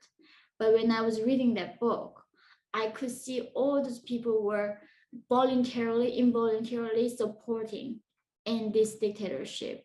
By terror, they were silenced, but it was their fault too that we end up in this. Everybody did something, contribute something, make us North Korea into the perfect dystopia that we are reading in the books, right? Contributing what? What are they By contributing? kept by keeping silence. By keeping silent Yes. when they had It's something like to say. exactly because when it came to me, doctor, like I didn't even know the word oppression. So if you know you're oppressed, you're not oppressed. But to me, like in North Korean young generation, we don't even know we're oppressed. What is that? But my grandmother knew. She experienced before Kim's. She lived through Japanese colonialism. Like she lived through before Kim's. But because of that, their fear of losing their life and the loved ones, I'm sure they had a reason like not to speak up. But because of the fear and not standing up for the right, just now North Korea in a point where people don't even know what life can be look like. Well, Solzhenitsyn was convinced that a totalitarian state could not exist unless everyone was participating in the lie, and that the most potent anti-authoritarian action is to tell the truth. And that means to say something when you have something to say, because not because you're brave, but I think, but because the alternative is worse. Yeah, that's And it was that like Orwell. It's so yeah. interesting to me that it was Orwell Mhm. that opened your eyes to that. I mean, it makes perfect sense, but it's still really something. Yeah, I know. It's like that like that book. I think that's when I realized, oh, everybody was responsible. And that's when I started thinking about speaking out. That's when you And started thinking about speaking out. I yeah. see, I see. And so Hmm. you made a conscious decision at that point. Hmm. Yeah. I knew Why? the Why? because I knew the price of silence. Because like that was the price we were paying, right? Like not even knowing. Like that's the thing. Like when people say, like, why no revolutions? Like, because we don't know we are slaves in North Korea. How do you fight to be free when you don't know you're a slave? And that's a different thing. Like the fact that my people don't even know they're oppressed that's the thing. Like, what carries me to this point about my father is not like he.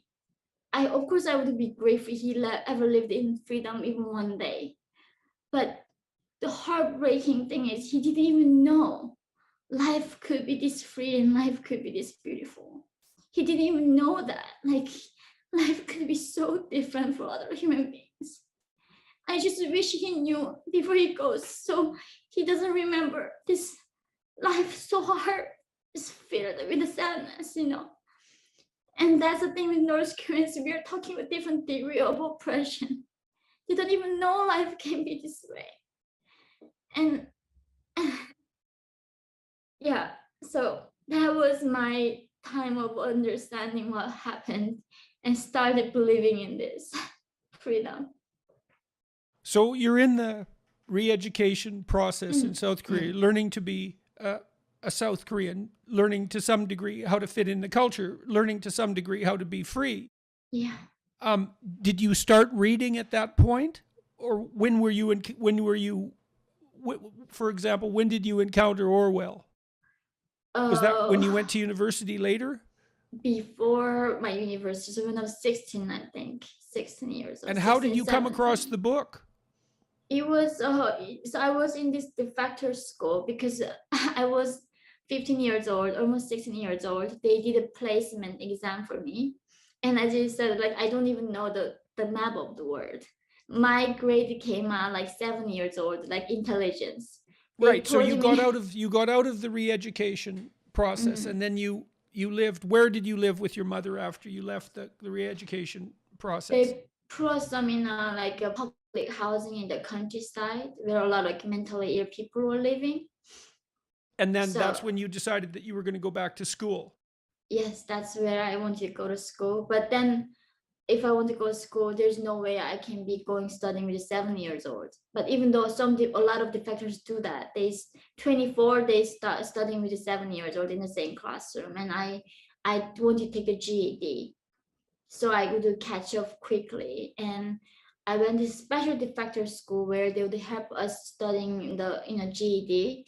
And in the bookshelf, there was this book, tiny book called like the Animal Farm, and I picked it up because it looked very thin, not big. I was like, it might be easy, quick read. And never knew that was the point where my life was going to be changed. Hmm, that's really something. So then you went to school, and you Yes. had to convince the authorities to support your desire to be educated. Your plan was to go to university. How in the world did you formulate that plan? How did you even find out about university? I mean, I guess you knew that already in North Korea. You knew that already. But why did you decide that you needed to go to university? What was driving you? It was so. I remember like that they were asking me, "What do you want to do after like kids here after the re-education? What do you want to do?" And I told him like I want to go study. And it's like, why? You know, like studying like South Korea is the most competitive countries, and when it comes to education, how are you gonna compete? You know, there's no chance for you to survive.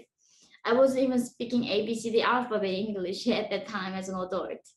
So but I don't know. That's the thing. Something was in me, was thirst for knowledge, that I always knew that I wanted to study. I wanted to learn how the world worked. So I kept that and keep getting back to books. I was reading like 100 books a year, and just. But also the reason I was reading books is like because there was such a high discrimination. Nobody wanted to be friends with North Koreans anymore in South Korea, and everybody told me that I was a failure before even I began. It's like, you are never gonna be competing, you're never gonna be win this competition. So only the books were the ones telling me that I could do it. The books were. Yeah, only the books were telling me, because every book tells you can do it, right? But everybody, the human being I met, was telling me I couldn't do it. So I just keep reading books. Yes, well, you can make contact with great minds that encourage you through books. And thank God for Exactly. that, right? Yeah, That's what they're for sure. for. Mm-hmm. So, and you got your high school equivalency. Mm. And how long did Yes. that take you? I had to do the from the elementary to high school, so it took like over just a 1 year. 1 year. You did all that in 1 year. Yeah. So I went to college at 17. At 17. So you passed your G, and you'd only had 2 years of education in North Korea, but most of that time you were like working at manual labor. Yes, yes. Now you could you how was your reading ability in Northern Korea? Were you already literate? No, a little bit, but then also the vocabularies were so different in South Korea. Like the like we don't know what shopping mall is because we don't know shopping, right? Like what's a supermarket? What is dry cleaning?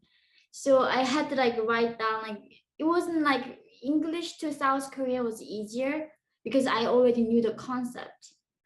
But like learning about gay, even I met somebody gay and telling me he hugged me and he told me, "Baby, don't worry, I'm gay." And then like what gay is? Understanding a concept takes way longer than learning a language. So that took longer for me because it's exactly the 1984, the Georgia where it talks about doublespeak, who controls the language, who controls thoughts. So North Korea purposefully eliminated the words like stress because how can you be stressed in the socialist paradise? So they get rid of stress, they get rid of depression, they get rid of trauma, they get rid of all these concepts that people know here we don't have in North Korea. So I think that was way challenging than even learning new language. So is it fair to say that you taught yourself to read and you got your GED equivalent? You did that in 1 year, and so you were ready to go to university at the age of. How in the world did you do that? How much time were you spending every day studying? uh, I didn't so that was a funny story. I ended up in the ER and then like they were saying you're malnourished because I didn't have time to eat. I forgot to eat. So even when I was sleeping, I would turn on the like a TED Talks or NPR so I can like listen. My brain still kept working. And even when I was sleeping, I would put the books behind my pillow so the like knowledge would go into me. I was obsessed. I was crazy. You were obsessed with. Yeah, I was completely obsessed with learning And at how that did point. you manage to survive economically during this time? How did your mom and you make money? I know you got some money from the South Korean government, right? Was that enough to Mm, get you through that first year, or what happened? no, No. they give for the 6 months. They help you to pay your cell phone bills and the house like the amenities, right? You pay the utility bills, but after 6 months, you're on your own. So you're completely obsessed with studying to the point where you're not even eating. And and we should also just stress here, it is definitely the case that the education process is unbelievably competitive in South Korea, as you've already pointed out, far and above what people in young people in North America can imagine, or in Europe for that matter. And so you Mm. were facing very, very heavy competition. So, but you got obsessed to the point where you weren't even eating. That's amazing, because I would have thought that you would have been more motivated to eat after what you'd been through than virtually, but you were hungrier for knowledge than for food, Yeah, and you had been starved of both. exactly. I was working at this I don't know, something called Daiso. It's like a $1 store in South Korea, the Japanese branch. So I was working there as a part-time job and I was minor. So my mom had to give the not like authorization that she would let me work. And then I was working this wedding horse, like serving food as a waitress. So I was working and then my mom was also doing the dishes and helping me, and I was living in these rooms in Seoul because I was studying where underground. I didn't even have a window, and I still remember those times. I was so happy because I had a goal. Like I was, like this tiny room where you can just stretch your feet like barely. I'm like 5'2". I'm tiny. In that room, I was like living there. All I had was books with me and dream. Yeah, well, a room full of books isn't small. Exactly, it was large. Yeah. Ah, right, absolutely, absolutely. Mm-hmm. So you got your GED, Mm-hmm. and then you applied to university for in a competitive program, and there was still trouble with you getting in, but you managed it. How did you manage it, and how did you decide what you were going to do? I was going to study criminal justice. It was I saw so much injustice, and even in South Korea, I saw so much of it. I really wanted to understand how that worked. You know, how what this thing is called justice. So I'm grateful they gave me opportunity to study that program. And but now it's just such a, like, I don't know how I was going through all of that, but somehow back then I had a drive that I never even knew I had. And so you were at the university for how long? 4 years? Was it a 4-year degree? It was 4 years degree, but I only did 3 years and a half. Before my last semester, I went to Columbia University in New York and switched my major there. Okay, okay. Now in Korea, was that at the same time you were also working for at a Korean television station? Okay, Exactly. Yes. so there's a bit of a detour there. You Yeah. were you were cast in some sense as the North Korean Paris Hilton. Yes. So that's extraordinarily bizarre. So Mm. tell me about that. What happened? And now I'm studying criminal justice in a top university, very competitive program, doing this physical training to become an intelligence officer later. And then I get a call from TV producers saying they are trying to make a show, because until that point, North Korea was portrayed as very just heartbreaking documentary. You know, people with like looks like robots when their dear leader dies, wailing, looks very inhuman. But they wanted to make a show, entertainment show, not a documentary, entertainment show, bring young girls they thought was pretty, putting in a beautiful designer clothes and studio, put them in a makeup, and then talk about their life in a lightly. It's just, so their show motto was chat with beautiful ladies. And they had that before, beauties from the Russia, Poland, America. Now they are going to do that with North Korean young girls. I didn't want to go on. I was like, no, of course I'm not. But then they told me, you know, South Korean shows are super popular in China and all other East Asias. Because you lost your sister, your sister might be able to see it and then find you in South Korea.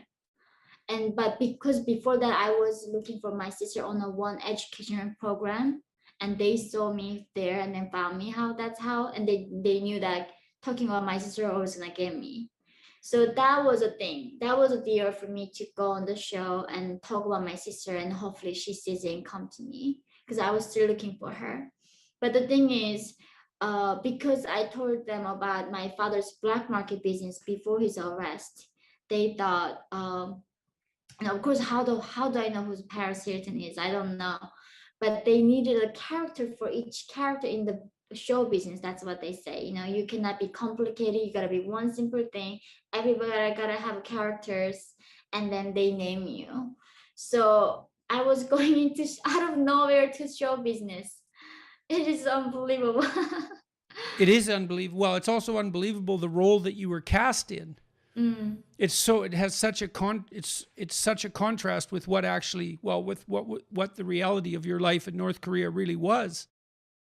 But the thing is, in that show, I learned actually what I went through was nothing. Doctor, like, I was in a way of some sense of Paris Hilton, because they went through, like, literally cannibalism is a real thing in North Korea. And I would not want to, people say, oh, don't dehumanize the subject. Why are you talking about those things? But like, what I went through wasn't even close to what other people went through. And what my sister went through in China, who decided to never ever talk about ever again in her life, in that 7 years, what I went through was nothing. that's that really, that 3 years of being on the show and hearing how other people managed to survive made me was like, oh my gosh, I had it so easy. I'm so grateful. I feel so grateful. Like, I still to this day, I don't know how I got that lucky. So you're taking criminology and you're 3 years in and you're doing this TV show on the side and you discover your sister. Yeah, she did come to South Korea and she saw the show. Eventually, she did. And you were reunited with her in South Korea. Yes, she did. I found her when I was 20 years old, 7 And years do you later. see each other now? Now my sister is a teacher in South Korea, and we see each other often, but because we live in a different country, I'm in America, she's in South Korea. Right, but you have a familial relationship. It's Oh, just distant. definitely, yes, yes. Okay, Mhm. so now you said that you ranked 30th, I think, out of 94 students in the program. Yeah. So you were able Mhm. to hold your own against the intense competition. Yes, I did do my best. Yes, apparently. Yeah. And then so how in the world did you end up at Columbia? Now you don't So write about that. Do you write about that? Did I miss that? no, I didn't write it because it was after the Okay. book. So now we're getting to the point. This is past. So I just remind everybody that we've gone over some of the details that characterize this autobiography, In Order to Live. So now we're moving a bit past it because it was published in 2015. So there's been Yes. 6 years, six intermediating years. So how in the world did you end up at Columbia? What happened? So one day I have a friend in America told me, "Do you want to go this conference called like the Youth Leaders Gathering in Ireland?" And in South Korea in 2014, I never even been to Europe, and I don't even know what Ireland is. I thought it was somewhere like in UK or something. And then they say, if you participate, they would pay your flight and lodging for free. Every South Korean student's like dream is going to backpacking in Europe. So it's like, oh my God, I got this once a lifetime to go to Europe for free in my college. And then, so this is a conference called the One Young World. They bring the youth leaders from every country. So they called the North Korean embassy in the UK saying, can you send a delegation to us? And we just need two delegates from each country. And North Korea regime told them, no, because they have to spy on each other, we can only send three. So they said, okay, how about we sponsor two and then you guys sponsor one so we can bring three. And then North Korea said, no, thank you. And that's also, okay, then we're gonna look for defectors because they didn't want to sponsor for three people. That's how they found me through my friends. So in that conference, I applied to become a delegate speaker along with other 34 delegate speakers. I was just a really average person. And then I did a lot of 3 times like the interview with them. I selected as a speaker at the end, and all other many speakers together. And there I shared about what was happening to my people in China, how the Chinese role on being silent and still they are allowing this human trafficking happening, right? Like if you see the girls captured by Taliban, like Michelle Obama, have no problem standing up for girls captured by Boko Haram. So many people talk about these girls, but when it comes to North Korean girls, nobody talks about it because they don't want to upset Chinese regime. So my speech in that conference really became vital. And that's And when that's what you focused on in that speech. yes, I was only focusing on my like the women's what we are going through in China. And I didn't even plan to be that speech go to viral. Nobody can plan it. It was a pure accident. I was in the middle of university attending. I had to go back to Korea too. But that speech became very vital. And then I got a book offer from Penny Random House. And then my agent was in New York. That's how I went to New York. But while I was writing the book, I always loved learning. So I wanted to study. I want to continue my study. And they told me there was a university in New York called the Columbia.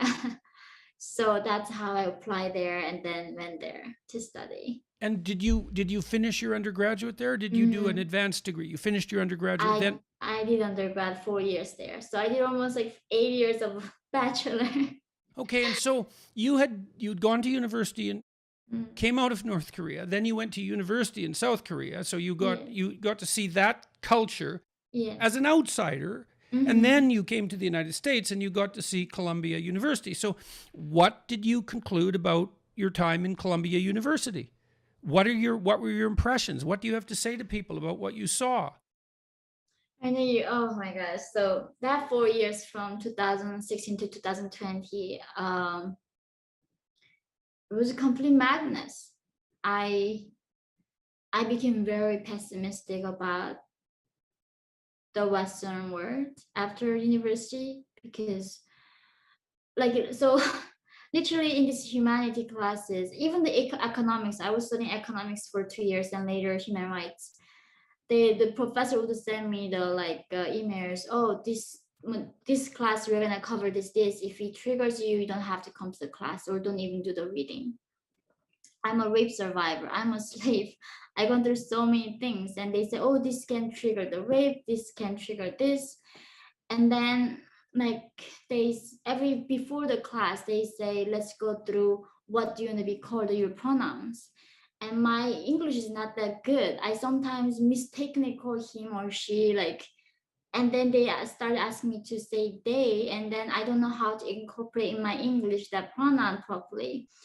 And it made me so nervous to talk in the classroom. And one day I got into a fight with my professor. She was saying, the fact that you're letting men holding door for you is you are giving in to their overpowering you. And I was like, no, isn't it kindness? Is it decency? I hold the door for people too. It's not like I'm trying to signal that I'm powerful than you. And she was like, I mean, you're so brainwashed from North Korea. Like, and I was a scenario, of course my GPA is gonna be affected, and it's like, okay, I gotta really shut up. I gotta try to do my best to get a good GPA. So that 4 years, I learned to censor myself all over again, and it became ridiculous. Like That's terrible. exactly, like I literally risked my life to say what I think is right, and now I'm like in a country where I 4 years of time try how to be create a safe space and be sensitive enough. So, and like where am I, like where, and it gave me a lot of chaos. Like, did I become free? Like, was it, where am I? Is there any truly free place in this world right now? Well, okay, so you were in this university in Korea, and Mm. Korean universities are intense. And so Yes. how would you contrast the quality of the education that you received, and they're very Western influenced, the South Mm. Korean Mm. universities. So they're a product of the Western university system. So how would you contrast your experience at the South Korean university with Columbia, which is in principle one of the great Western American institutions, educational institutions? It's so I do think South Korea is way more technical. They are way more into trying to teach you the skill set. Like, if more giving you actual knowledge. But okay, I think Americans are very obsessed. That was my impression at Columbia. We're really trying to help you how to think, but almost like you want to shape how you think. They are very into shaping your minds, how you think about something. In South Korean study program was more like, oh, this is a fact, this is what happened in history, this is what we're gonna do, this is a model we're gonna apply to solve this criminal case. Like, this is how things work. But lately though, when it comes to sociology, it's been very influenced by the Western, like the mainstream education. So a lot of anti-Western sentiments was definitely there. And it's just I In Korea couldn't. as well. Oh yes, definitely, all those like sociology and those subjects is definitely influenced. And South Korea is now becoming a communist again. Definitely it is a sad trend to see that, like right now South Korean youth demand socialism. And you know freedom is so fragile, like it's never gonna be there if you don't fight for it. And South Korea's democracy is falling, and their speech, freedom of speech right now in South Korea, like doctor, if you send those leaflets that we used to send to North Korea to free people's minds. So we used to send those leaflets about like, you Kims are dictators, you are being lied. And that was a freedom self expression that was covered by South Korean constitution. But now that just got became criminalized in South Korea, like last few months ago. What So exactly was criminalized? advocating freedom in North Korea, because South Korea but their defense is that because if we say we support freedom in North Korea, then North Korean regime saying we are going to start a war over you about that. So for the protecting South Koreans people's freedom, you cannot advocate freedom for North Korean people in the South Korea. And what do you think about? This is another thing. There's gonna be a price for being silent about something like this happening, right? It's if if they can come for this, well, how do we know they are not gonna go after other rights? That's how all this cycle begins. So it is definitely dangerous what they're taking to keep saying in the name of protection, in the name of this, we are gonna silence you, we're gonna silence this. And that's what North Korea did, right? In the name of equality, pure equality, you're gonna get rid of, freedom of speech, freedom of gathering, all of this. And now they're left with nothing. Only people are allowed to do is just breathing. So why did you stay at Columbia? It was my father's dream for me to be college educated. I found it was not worth it. It was so certificate degree that It was it's so, my sorry, it was so, it was a waste of time, energy, and money. really? That's Obviously, a yes, terrible thing. That's terrible. it was. Honestly, I tell like my son that if you want to study humanity in one of these universities, I'm never gonna pay for it. Like I'm so clear on that to my son. I'm But so embarrassed about that. I'm so no, embarrassed about that. It's so gosh, awful to hear that. Those universities, they were great, you know. They were great. yeah. Yes, definitely. And it's not that long ago that they were great, that they did what they said they were going to do. And if you went and got a humanities education, you got educated. You learned to write, you learned to think, you learned history, you learned to be cultured. That happened. It wasn't that long ago. It was when I went to university, it was still like that. When I taught at Harvard, it was still like that. There were politically correct murmurings and rumblings, but by and large, the university was still uncorrupted. And the humanities are at the core of the university. If they're corrupted, if they've gone in the way that you're already describing, there's no way the universities can survive. They're not technical schools. The core of the university was the humanities. I mean, look at what Animal Farm did for you. That's what reading great books does for people. You know, it illuminates their soul. It's not optional. And I'm so appalled that that was your experience at Columbia. It's so awful that you went through all that and managed to get to this great university, and and that you had to shut yourself down, and that your basic conclusion was that it was a waste of time. Now, did you have courses where that wasn't the case? Did you have courses that were worth it? I mean, so one class I remember in my senior year, it was called the Western Civilization, the music art. One of the core that Columbia had is the Western art and the Has music, still, not right? for And long. but then I was excited to learn about. But I thought at the end of the day, this is still the West. America is in the West, right? It would be funny if you want to study Eastern music at the end of in the core. And the professor's like, who has a problem with calling the Western civilization like art? And then every single one of them all lifting their hands because they were saying there were so many artists were greater than Beethoven and Mozart.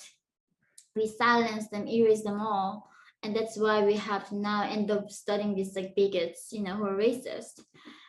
And I'm like, and then they were like looking at me, why are you not putting your hands up? Somebody who doesn't have the problem with talking about Western civilization. So that's just like, I was like, do I even have to do this to graduate? And that was of course necessary to do that course to graduate. So every class had an element of being a politically correct and shaping you how you think.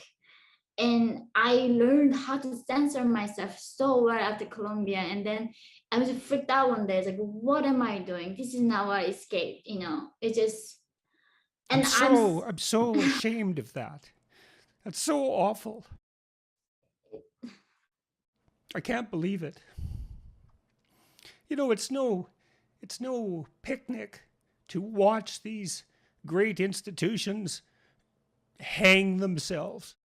yeah, I literally felt like it's a suicide of civilization. Like we are killing ourselves here, and that's why like what I mean, that's what scares me is that when I was so grateful to going to South Korea was outside of North Korea, there was at least a place that was left to be free.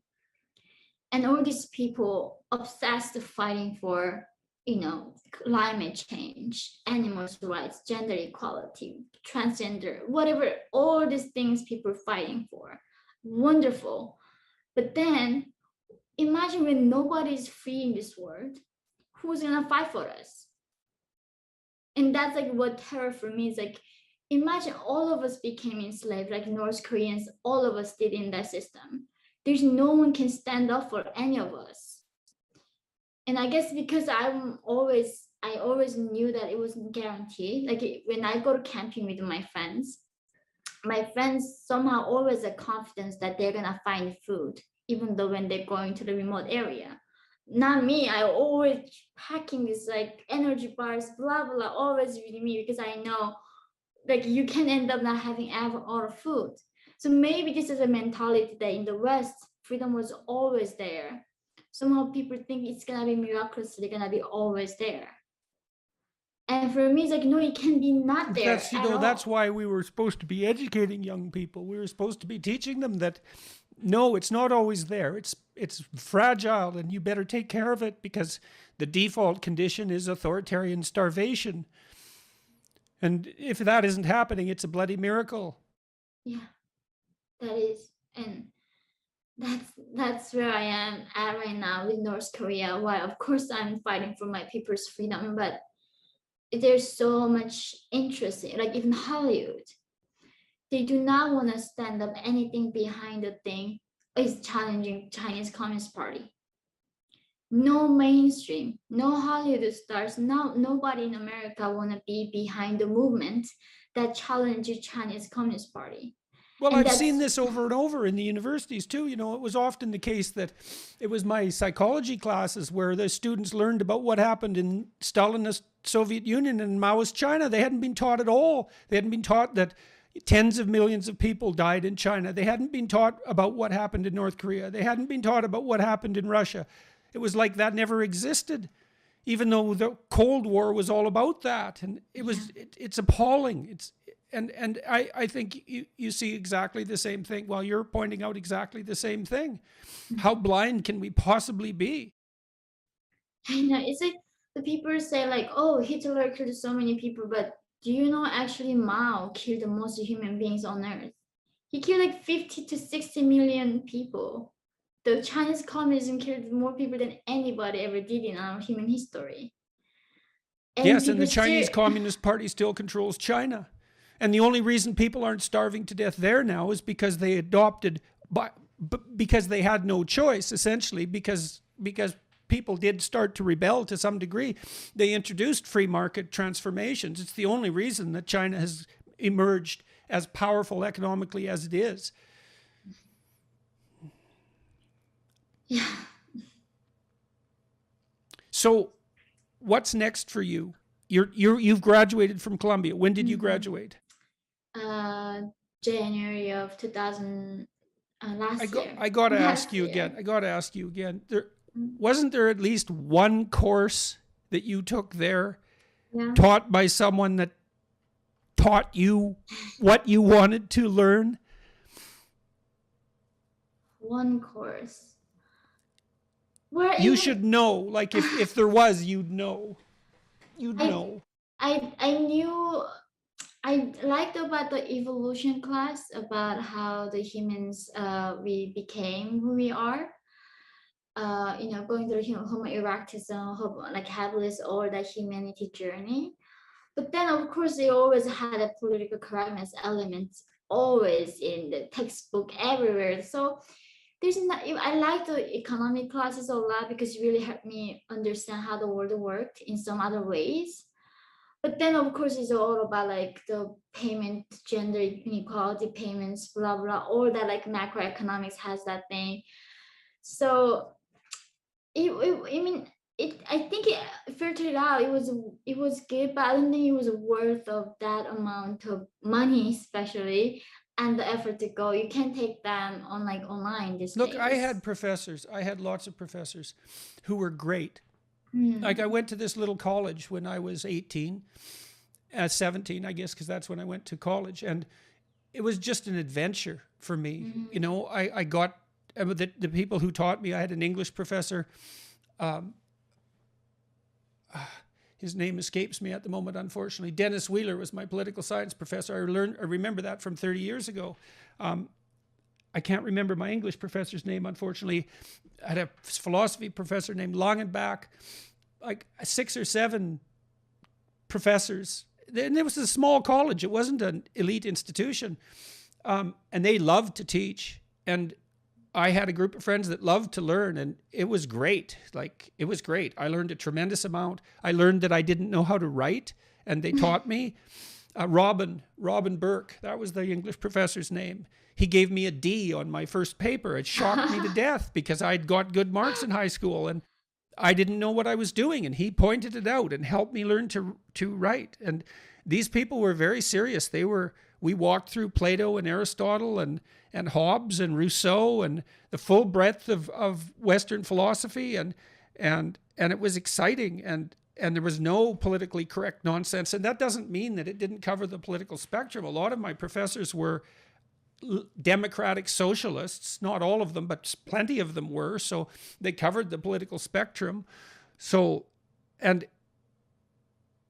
I would say too, when I was at Harvard and at the University of Toronto, for that matter, that there were no shortage of professors who were providing genuine education that wasn't contaminated with propagandistic nonsense. And so I'm stunned to hear that you can't bring to mind a single example from your 4 years that where you got, see, you should have been exposed to people that had the same effect on you as George Orwell's Animal Farm, at least people who walked you through literature of that caliber and who had respect for it. At minimum, you should have got that. Yeah, but they instead told me not to read Jane or Jane Eyre because they had a colonial mindset that's gonna brainwash you, without you knowing it. So the problems of reading the Western classic is they were all like bigots and racist and believed in slavery. So it was even because it's an amazingly it's a lie that's so profound that it's absolutely staggering. It's staggering to me to hear again, even though I've been watching this for the last 20 years, watching it develop. It's staggering to me that that this can actually be the case, that's what's taught about this tradition that actually produced the first emergence from slavery that's ever existed anywhere. I know, it's just like in North Korea, history was forgotten. Like our history begins when Kim Il-sung was born. And everything before, we don't even know what Big Bang was. We don't even know who Shakespeare is. Like we don't know who Romeo and Juliet is. And everything was forgotten other than Kim's revolutionary history. And when I came out, what I loved about was that the continuation of life, that life before Kim's. That was amazing. There was things beforehand, way beforehand. It was very humbling to those people who thought through things. And you were talking about Plato. I read the Plato's on love and how he brings these people talk about discussing what love is each mean for them. And it gave me so much like just insights, to understanding humanity. But now, yeah, well, that was kind of the point. I know, but going to Colombia, the first thing is like, who loves Jane Eyre? Like I said, like, yes, but do you know the problem is like, no. Do you know that she believed in all those like ideas back then of colonializing other people, countries, and how that embedded in her literature work? And that was like, whoa. I mean, so they expect everyone in the history to think the same way they do right now at this point, exact same time.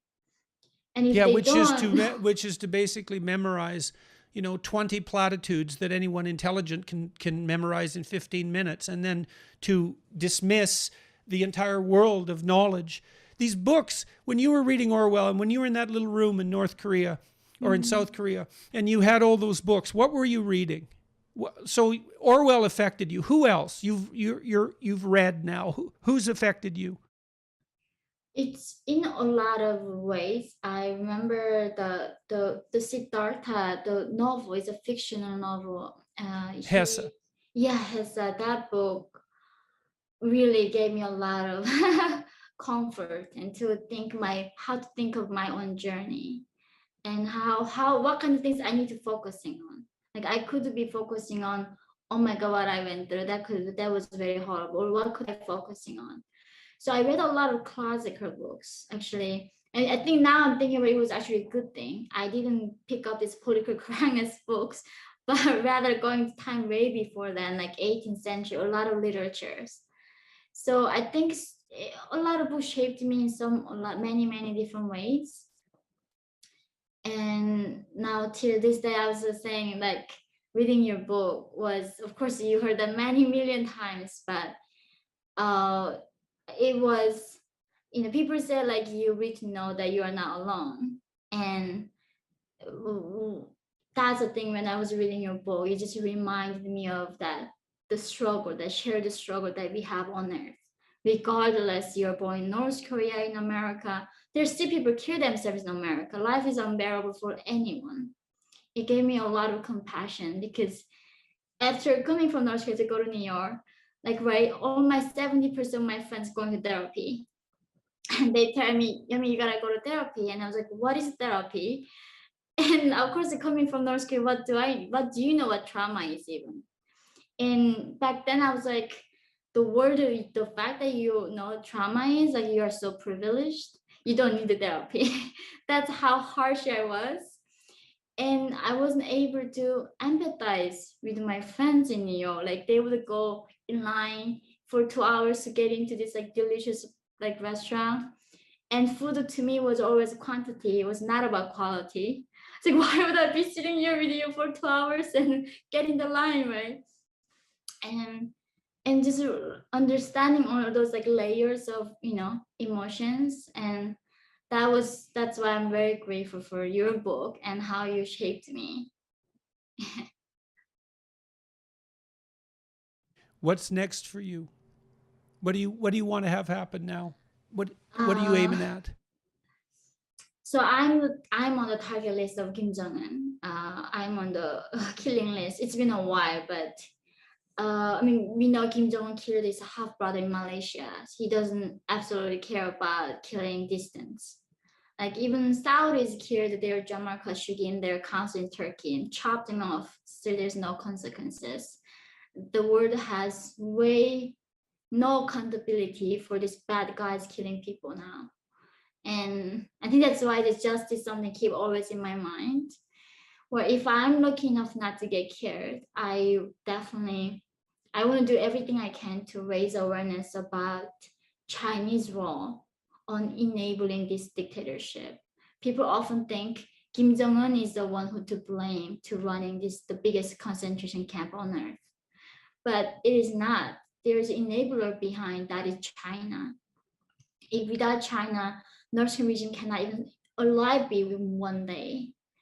And what Right. North And so we can say with no hesitation whatsoever that there's absolutely no excuse whatsoever for the Chinese Communist Party's support of the North Korean regime. Yes, is a crimes against humanity. It is a crimes against humanity, and we have every international community with their stances. They have to come together to tell China that. But now everybody's bought by China. I mean, they own Africa. They own so many countries. If America loses their ground with China and then gives in and do not stand up for what we believe in this country, we might lose a chance to be ever free and win with China. This is a very serious battle that we are in. It's not a joke that like, and I think that's the thing. America has a last chance. The Western, these democracy countries has a last chance to battle with China, but because until in the past we thought the democracy was gonna prevail. But the thing, look at China. Free market didn't help the free politics. They are developing these AI machines to facial recognition to control people in a degree where we never even imagined before. It is truly 1984 by George Orwell. They can even look at cameras to see who's there. North Korea started in their malnutrition state, they are buying these AI machines, putting on the town, so it sees who's a stranger is in this town or not. Putting these like a facial recognition cameras on the border and make sure everybody who's in the place right there. So either we become forever enslaved to this totalitarianism, or we break off the cycle. And I don't know, like I can never be that person recklessly say we're gonna win in this battle. And to me, this is a very dangerous state we are all in collectively, everywhere in this world, that we are not safe from this devil, communism.